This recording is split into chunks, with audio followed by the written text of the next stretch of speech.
爬龍舟啦喂各位，嘿呀，今日樂哥犀利啦，揾到一個世界冠軍嚟教我點樣爬龍舟啊！嚟龍隊，哎呀，哇，這個身材不得了，拿過全省、全國、世界冠軍的。對對對。哇，所以今天您教一教我。首先我先教你怎麼拿槳啊。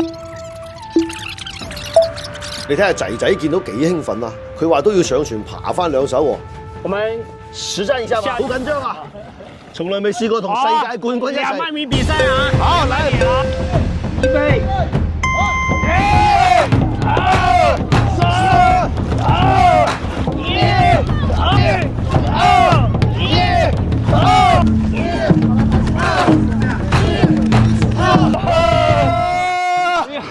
贏咗！哇，好爽啊！哇，不過好累，哇，心肺噗噗噗噗噗噗！哇，心跳加速是吧？啊，對對對。嗱，唔好以為小朋友玩玩下啊，學起身咧都似模似樣，好認真㗎。其實爬龍舟唔單止咧係端午入邊嘅比賽，亦都係一種傳統嘅文化啊！